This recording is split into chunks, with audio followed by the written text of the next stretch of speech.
Okay, it is exactly 10 a.m. here in Boise, so we'll get started. Thank you again for joining us. I'm Carlin Lairway. I'm the Director of Assessment and Accountability for the State Department of Education, and we welcome you to our February update. Before we get started, I just want to remind everyone of a few housekeeping things. If you would like to follow along with us, our PowerPoint presentation has been posted as a handout, so you can download that and follow along with us.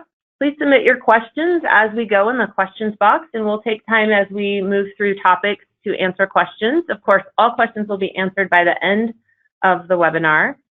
And our presentation is being recorded and will be posted. Our turnaround time is typically 10 days, but we are getting better at making these recorded videos accessible. Hopefully we can move that a little faster for all of you. I do want to introduce a new team member to our group today. Taylor Baggerly is joining us. I'm going to let Taylor introduce herself and tell you a little bit about her. She is our program specialist and will be supporting all of the coordinators on our team with fun and exciting projects. Taylor? Hi, everyone. My name is Taylor. I am an Idaho native. I was born and raised in the Boise area. I graduated from Washington State University with a background in international business and marketing. And I am extremely excited to join this team and be a support to everyone that needs me. You see Taylor's information here. If you have questions, please reach out to her, welcome her, and we appreciate your support of all of our team members. And thanks for helping us welcome Taylor to our assessment and accountability team. Just a few updates. Normally we would be out on the road with our assessment roadshow, but as you all know, we are moving in a different direction for our spring roadshow, moving that to the fall. So I wanted to highlight a few things that we would have ordinarily covered in our assessment roadshow, starting with some updates on accountability and reminders as we get ready for the spring test administration, which is just about a month away. But before we move into that information, we are going to have a report card update at the end of this month or the first week of March that will include per pupil expenditures. This is a required element in our state, district, and school report cards. And again, end of February, early March is our anticipated release of this information. Your business managers have been working with the public school finance team for the last several months, actually over a year, in reporting this information at the school level.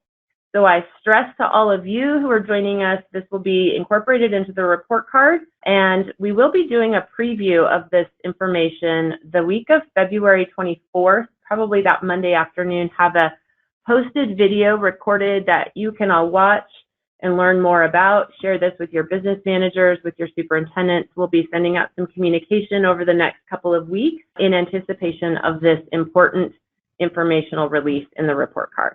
Moving now to some updates on accountability and reminders as we get into and actually are underway in several of our assessment administrations, including the access test for English learners. A reminder for accountability that participation includes any student who's been identified as an English learner on or before March 6, 2020. That is, of course, based on the completion of a home language survey and other information in that process, the screener that has been completed within 30 days, and the screener meeting that entrance criteria.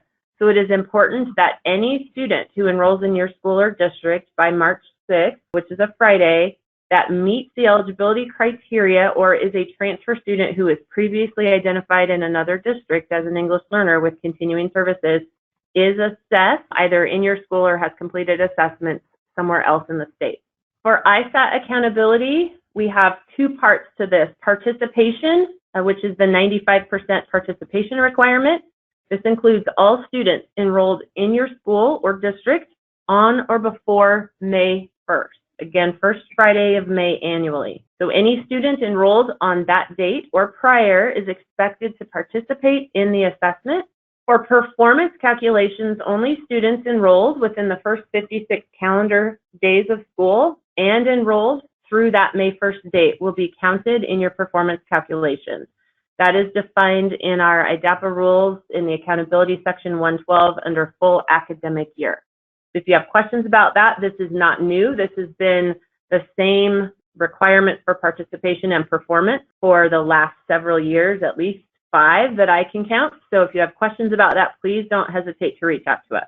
The exemption for participation is for any English learner in their first year for students identified as L1 English learners in their first year again are exempt from participating in the English Language Arts assessment, but they must take math and science if they're in the appropriate science grade levels. The performance for English learners in their first year will be excluded from math performance and also science performance should they take the science assessment in grades 5, 8, or 11, which is the segue to the next slide, which is a detail of participation in science.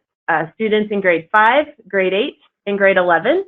Most common question we have received is students who took the science assessment last year in 7th grade or took the EOC biology or chemistry end of course assessment in high school, are they expected to test this year? And the answer is yes. We do have a 95% participation requirement on the assessment. As you know, we will not be reporting scores for this year, but the participation of all students in grade 5, grade 8, and grade 11 is required. So please have students participate in this new assessment. One other reminder is your data submitted in your reports to the state is the official source for all accountability calculations. So that includes enrollment, demographic information, including students as English learners, students with disabilities. So please ensure that you work closely with your test coordinators and IC coordinators to ensure that your rosters are correct when you submit in May or the end of the year, and ensure that demographic information is accurate in those files. A quick update on some accountability timelines as we move forward. Access appeals tentatively scheduled for May 18th through May 29th. More information and final dates will be decided by March, so stay tuned to the webinar next month and also check our bi-weekly newsletters. ISAT appeals tentatively scheduled for July 8th through July 17th. Every year we hear from many of you that you're off in the summer. We are sorry. This is the really limited window of availability for which we can participate or have an opportunity for ISAT appeals. These are students that are extenuating circumstances, so we will only accept appeals for students who have a medical excuse or if you have extenuating circumstances you'd like to have considered. But students who are enrolled in your school or district on the first Friday in May for ISAT will be expected to participate and cannot be appealed for any other reasons. So that should limit the number of appeals being submitted. We will run school accountability calculations for targeted support and improvement and additional targeted support and improvement the week of August 17th with an updated report card that same week. So please stay tuned for more finalized dates as we move forward. Before I turn things over to our accountability coordinators, Kevin and Aika, with another update and some other information, we have a few questions. Taylor. Okay, first from Lisa Pennington. Will a senior who did not take the science EOC be required to take the science ISAT in order to graduate?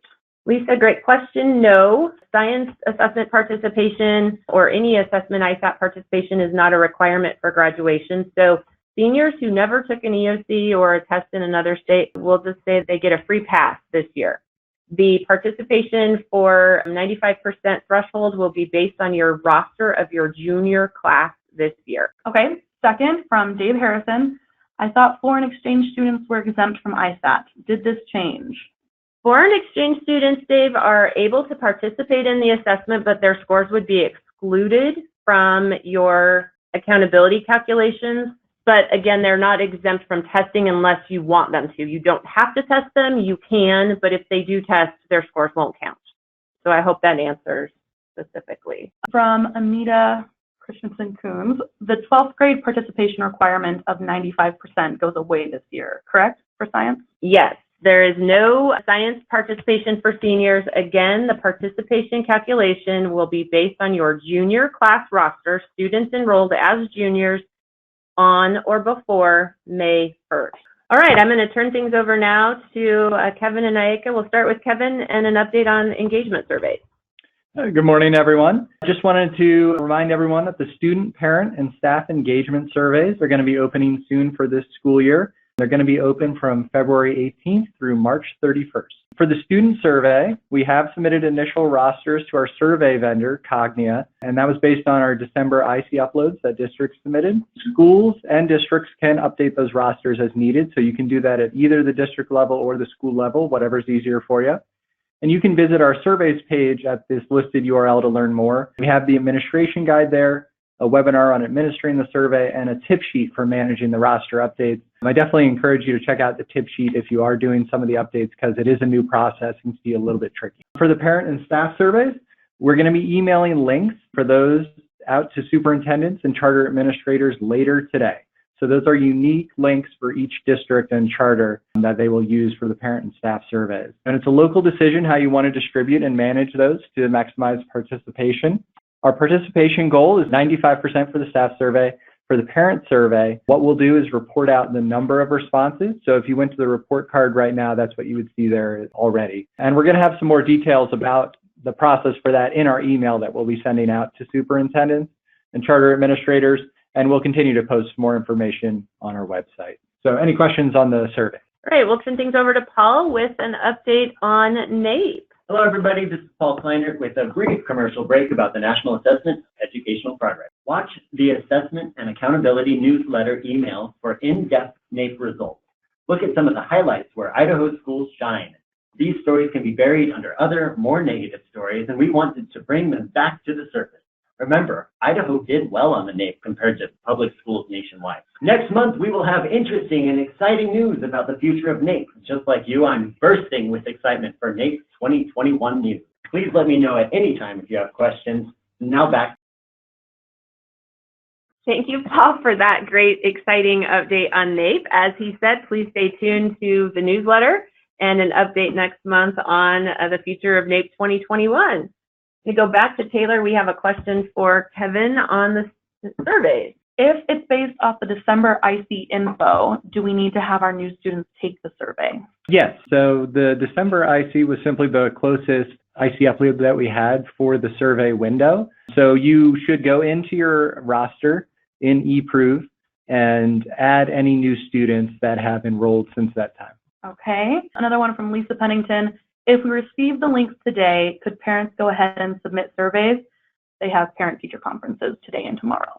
So those are scheduled to go live originally on the 18th. We are going to be able to open it on the 13th. So we could do that for you all tomorrow to make sure that you at least have that opportunity tomorrow. Yep. All right, I'm going to be filling in for Andrew, who is out observing English Language Proficiency Assessment Administration in Eastern Idaho today and tomorrow. We'll get started with an update for where we are. Right now in the middle of the access test window, and as of February 10th, which was Monday, we've completed more than 33,502 test sessions. Districts have exactly 24 days to have their English learner populations complete all 4 language domains of the assessment as appropriate for the student's unique needs. All required materials will need to be sent back to DRC no later than Friday, March 13th of this year. So please pay close attention to those testing dates and key deliverable dates. Additional material orders can be made between now and February 28th. Districts are encouraged to use all overage materials sent in the initial materials order before submitting any additional materials. When districts have identified the need to make an additional materials order, only the district test coordinator should be making the order within the WIDA AMS system. It is also asked that districts only make 1 additional order, so please be very thorough in your counts of materials that you would need to place in that additional order window. For more information on how to place this order, please reference pages 57 through 60 of the WIDA AMS user guide. The tier placement report is an essential step in properly administering the access test. Once the reading and listening sections of access has been completed, the school test coordinator needs to run a tier placement report for 2 very important reasons. First, the report determines the correct writing tier booklet for the students in grades 1 through 3, taking the online version of Access. Remember, the Tier A or Tier AB test form will be identified based on students' performance on the listening and reading sections. And the second important reason for online testers in grades 4 through 12, the tier placement report identifies any students who may qualify for the Tier Pre-A speaking form. Please note that if a student is identified to take the Pre-A speaking tier form, there are specific administration guidelines, and these guidelines can be found in the Access Test Administrator Manual on page 127. If at any time you have questions regarding specific test procedures or protocols, your first plan of attack should be to reference the Test Administration Manual, District and School Test Coordinator Manual, or the WIDA AMS User Guide. To quickly search through the plethora of information found in these manuals, use Control-F command and enter in a keyword to help expedite your search. If you have unique questions or would like to talk with an individual over the phone, you have a couple of options. Of course, you can reach out to Andrew Bennett, our English Language Proficiency Coordinator, who is always happy to assist and troubleshoot with you through email or over the phone. You need to create user accounts for access training, reference manuals, or view previous webinars on specific test topics. You can go to the WIDA Secure Portal or contact WIDA directly. And if you have questions about the WIDA AMS system or are having technology issues, individuals should call Data Recognition Corporation, our test delivery vendor. Test administrators, school test coordinators, technology coordinators, and district test coordinators are encouraged to participate in the webinars presented by WIDA and the English Language Proficiency Assessment team. The next webinar is scheduled for March 4th and will provide instructions on post-test data validation. A complete list of scheduled webinars along with the links to join them can be found on the English Language Proficiency Assessment webpage under our training tab, as you see here on the screen. Before we move on to special education assessment updates from Karen, are there any questions? This one is not necessarily for ELPA, but with the repeal of math, English, and science standards, how will this alter our school and ISAT testing? Renee, actually the science, math, and English language arts standards have only been voted on by one committee, the House Education Committee. There will be another vote by the Senate Education Committee. It could be as early as today or later this week or early next week before any decisions have been made final based on the legislative action. Of course, there would be additional information forthcoming at that time. So for our guidance, please continue with instruction as you have been all year. And please proceed with assessments as planned. Nothing has changed regarding assessments. We have an obligation and requirement to participate in statewide assessments, and that has not been changed as of today. More information will come from the department, the state board, and our team as more information becomes available and final decisions are made in the legislative session and after. So please stay tuned. But as of today, please plan to proceed with instruction as you are continued and plan to administer all assessments this spring. Karen, I'm going to turn things over to you. All right. Good morning. I'm glad you joined us today. I want to start by addressing a growing concern I have with the number of questions I have received regarding the grades during which students will take science assessments this spring. I am concerned because we've been talking about this information since August, but the word's not getting out. The Idaho Alternate Assessment Science Portfolio is the old test that we have been administering in Idaho for several years and will be administered in the same grades as it always has been. Grades 5, grade 7, and grade 10. This is not a change. The Idaho Alternate Assessment Science Portfolio is the same as always. The ISAT Science is a new test and would be administered in new grades this year, grades 5, 8, and 11. This is a change in the grade students have taken the ISAT Science assessment in previous years. The ISAT Science and Idaho Alternate Assessment Science Portfolio are not being administered in the same grades, except for grade 5. This is not new information. Again, we've been talking about this since August. Please help us spread the word. Tell everybody in your school, in your district, in your family, in the community, people you meet on the street, people you know in other school districts. As promised, here are the data for Idaho Alternate Assessment Science Portfolios by status. I pulled this data on Thursday, February the 6th, because when I had to give my slides to Taylor. Remember, the testing window closes at 5 p.m. on Monday, April 6th. We are about 1/3 of the way through the testing window. Last year, we had 656 students take the science portfolio from 81 districts and charter schools.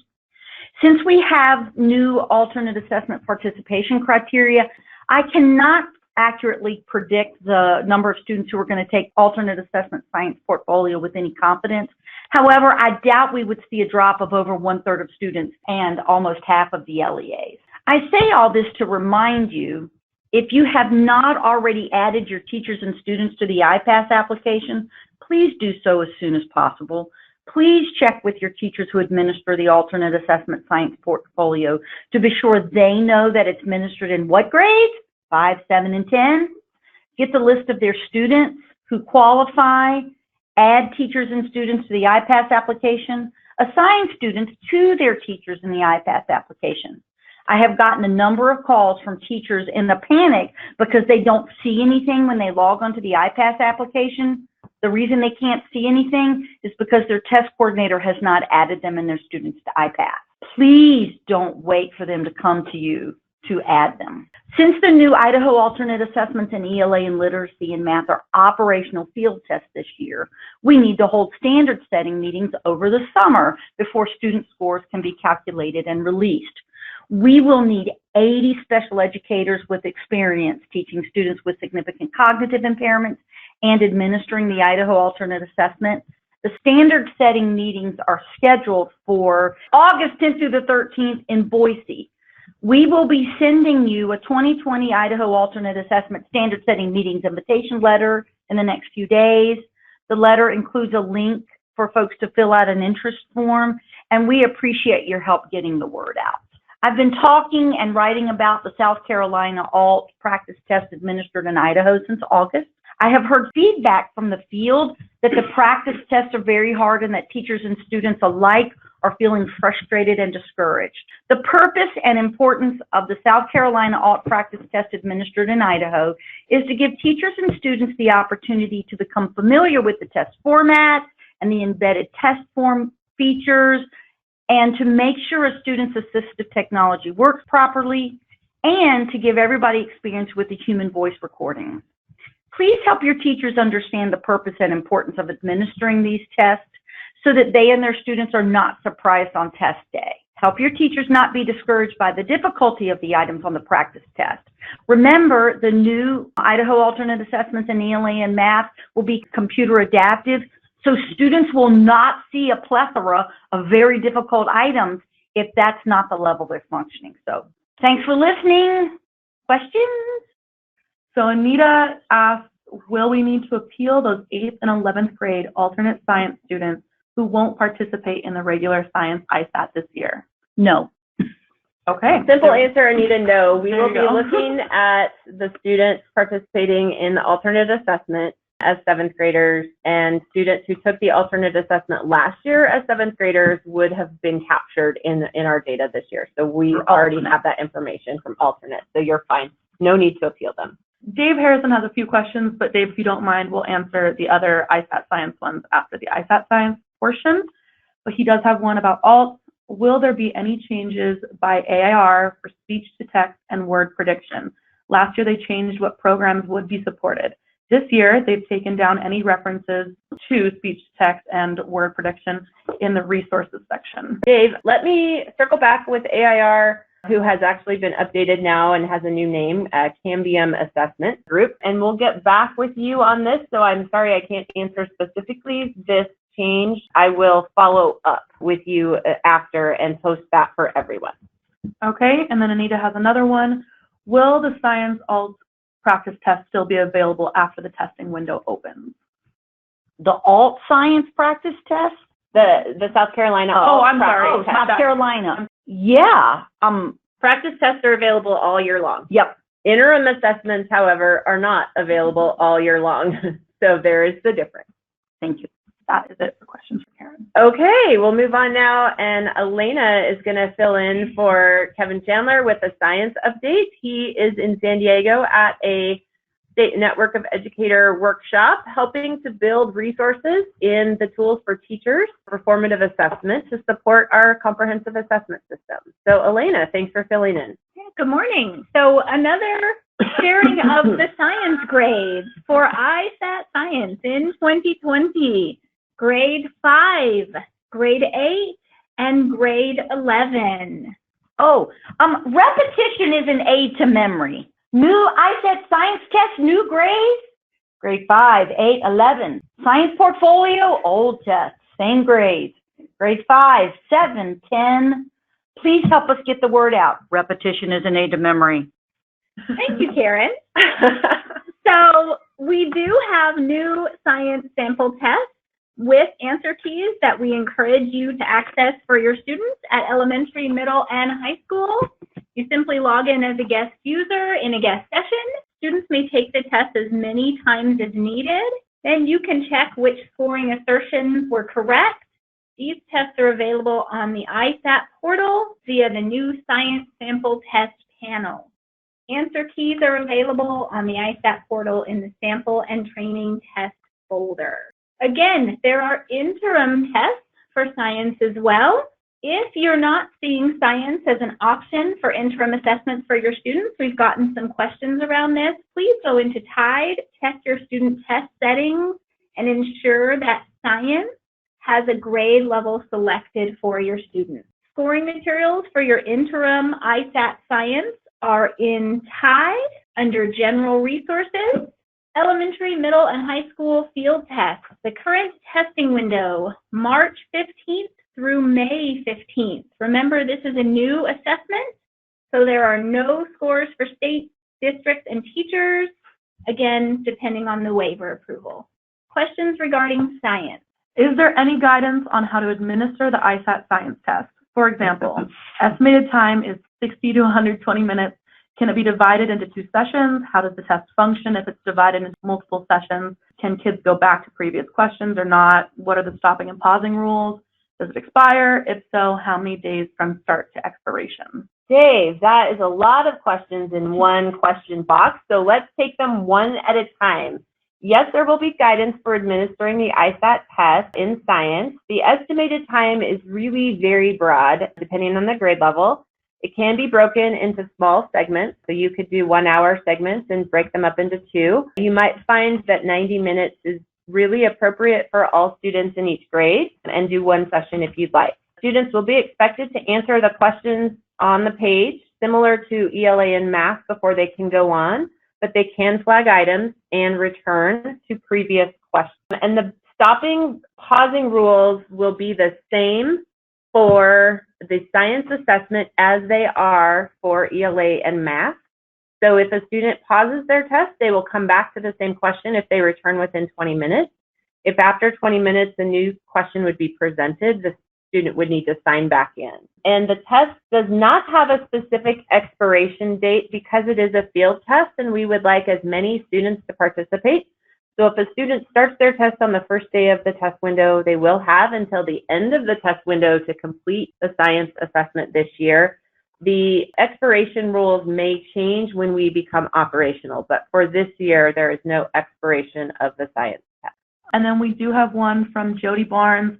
Is there a chance that science will be available in February in the future? We have many high school students who do not have science in 3rd trimester. Jody, that's a great question. Originally, when we had the science assessment open in February, it was because we were running end of course or administering end of course assessments, and end of course students completing a section of biology or chemistry would have taken the test upon completion of that course. Because we have a comprehensive assessment in high school going forward, the test window could be modified to be more expansive during the test year, but of course we want students to be presented with as much time as an opportunity to learn all of the sciences that will be covered on the high school assessment, which may mean that their testing or instruction is happening until later in the year.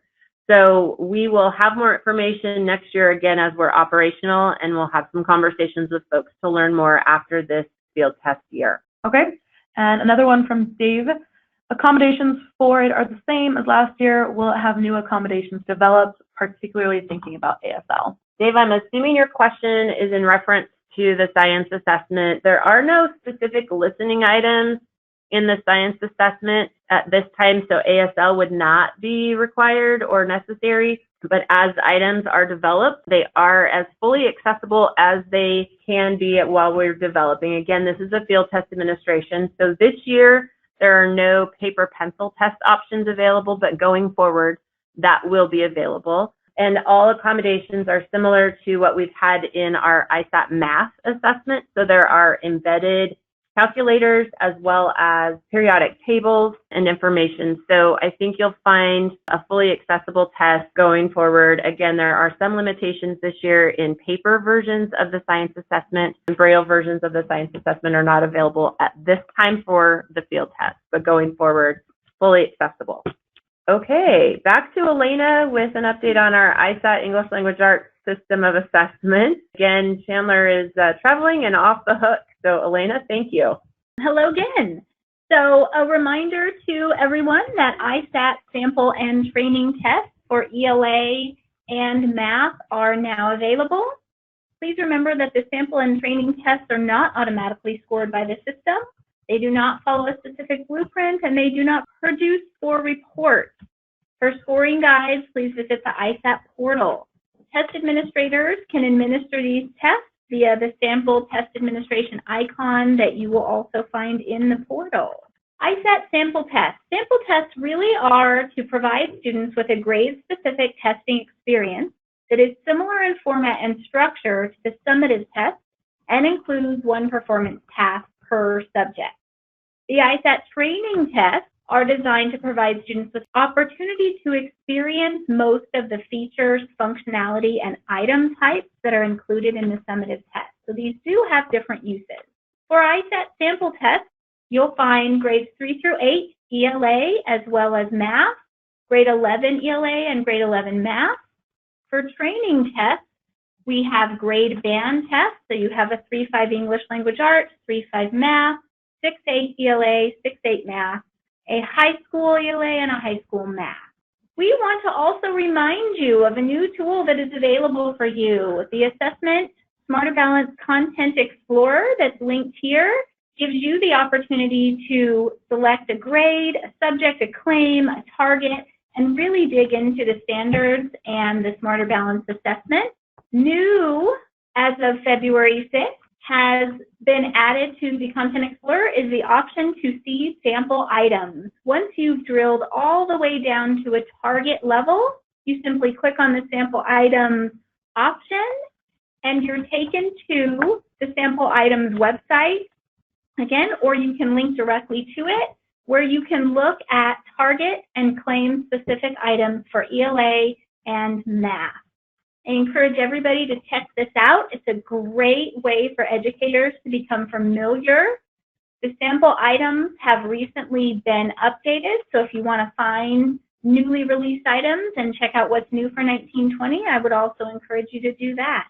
Let's talk ISAT accessibility resources. You have access on the portal to a comparison document that's going to have updates on accessibility resources between the 1819 and the 1920 assessment. Please remember the Usability, Accessibility, and Accommodations Guidelines, the UAG document on the portal, is there for you to review testing accommodations and ensure that there's appropriate use of tools, supports, and accommodations. Additional documents also are available in the Accessibility and Accommodations folder on the ISAT portal. Finally, some dates to remember. Paper test ordering window is open. It opened on the 2nd of January and will stay open through the 3rd of March.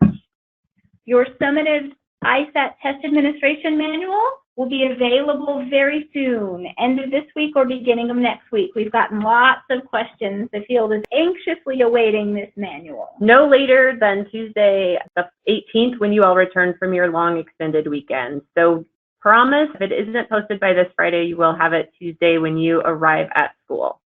For ISAT training, to reiterate what Carlin started with, the Spring Roadshow has moved to fall 2020. So as you think about training for ISAT administration, please know there will be online modules available for training through the ISAT portal beginning next week. You'll see these slowly roll out with announcements posted in the portal. Training will be available for district coordinators to download and customize for various user roles and staff training. So, and also the training related to the Idaho alternate assessment will be included in this. So, and summative testing windows need to be on all of our minds. Grades 3 through 8 and 10 The window opens March 15th and stays open through May 15th. Testing is accessible through the panel on the portal. Questions? Okay, Anita just asked if there are new sample items available in the Content Explorer. Anita, yes, to some extent. The Content Explorer covers the full spectrum of every claim, target, or standard that's covered in the summative assessment, with links to example or sample test questions that have been released to the sample items website. The sample items website directly has a link to the most recently released items. Over 105 have been released just in the last week to the sample items website. Most of them have been linked into the Content Explorer, but some will still be only available through the sample items website. And Joni Stevenson, just confirming the sample and training tests do not close like the interims do. Joni, that is correct. Sample and training tests stay open all year. Interim assessments close prior to the summative test window. So make sure you spread that word. As Karen likes to say, repetition is an aid to memory. This is the most common test impropriety we see at the beginning of the test window, teachers administering what they thought was an interim assessment when in fact it's actually the summative. So please send blasts and emails and make announcements over your PA system to teachers when the interim assessment window closes prior to the summative assessment window launch. It is very critical that teachers follow standardized processes to administer the summative test. Okay, we're going back to Elena for an IRI update. Elena, it's the Elena show. Let's talk IRI. So looking ahead to May testing windows, we have reviewed the IRI Test Administration Manual, and there will be an updated manual available to you later this month. Expected again on that Tuesday when you come back, you will find an updated IRI Test Administration Manual that we would like for you to use to train staff to ensure that we have a standardized administration of IRI, as well as to verify students are in the system and have the approved tools, supports, and accommodations that they need for IRI. That window opens on May 1st, closes on May 29th. A technology update to what we've previously shared. Good news, Istation will continue to support the Istation application on Chromebooks through summer of 2021. Remember that date of birth is now a required field for rostering new students into Istation. There's no need to go back to previous rosters and add date of birth, but if a new student moves into your district, you will be prompted to enter date of birth when you roster them into Istation. Also, as most of you hopefully are aware, in January, Istation pushed out an update for the application. Districts and campuses that allow apps to automatically update do not need to take action. If your district or campus manages those releases and updates, you will need to download and push the updates to your devices, or the application will not run correctly. IRI Accessibility. To update everyone, the Blind Visually Impaired Work Group met for a second session in January to look at administration of IRI to this population. The team began drafting administration guidelines and protocols for low vision print learners. We had some Istation representatives in attendance, so that was a great opportunity for them to hear our feedback. This team will reconvene again in late April to review accessibility for Braille learners. So look for this guidance to come late summer, early fall of this year. Accessibility update for the Deaf and Hard of Hearing work group. This group will convene for a final time in April. We've continued to review and develop guidance and protocols by subtest to ensure that IRI is accessible to students who are deaf and hard of hearing. This guidance will also come in the fall of 2020. Questions regarding IRI? Susan James asks, how has the administration changed for the spring? Good question. Administration has not changed. There are no changes. The test administration manual has just been updated to provide more specific guidance to answer some of the frequently asked questions that we get from the field. We'll turn things over now to Ayaka with a college entrance exam update. Hi, everyone.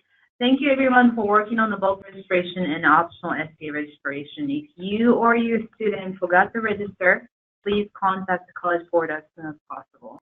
And in March, you receive coordinator planning kits, free ID labels, and free admin materials in mail.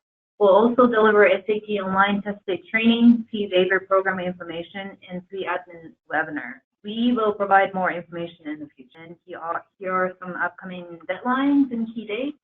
Just to point out, probably one of the most important here is the school day accommodations deadline coming up in just a little over a week, February 24th. Students taking the SAT with an accommodation, please ensure that you've submitted for those accommodations prior to February 24th. Late accommodations window submission deadline is March 6th, but that is not going to guarantee students will be approved for their accommodations if they're submitted after the 24th, so do your best to meet that initial deadline. Any questions as we wrap up? Of course, if you thought of anything else you'd like to add, Taylor's still standing by taking your questions. I'll remind everyone that our next webinar is at 10 a.m. Mountain Time, 9 a.m. Pacific on Wednesday, March 11th. And we have the link here to register for that upcoming webinar. This will be the last webinar prior to our spring ISAT administration, and just about the last 2 days of the Access administration. So this will be a very important webinar update with information about the spring test administration and concluding the English Language Proficiency Assessment administration. If there are no final questions, this has been a fabulous update. Thank you all for participating, for listening, and for your thoughtful questions. As always, if you have any more questions after the webinar, please send them our way. We'll be happy to answer them. Once again, this has been a recorded presentation, and we will get this posted within the next few days. Our turnaround time, again, is target of 10, but we're going to do our best to get this out sooner, along with the Q&A, so everyone has those questions and answers in writing. Thanks again for joining us. We wish you all a fabulous Wednesday and enjoy the rest of your week and the long weekend.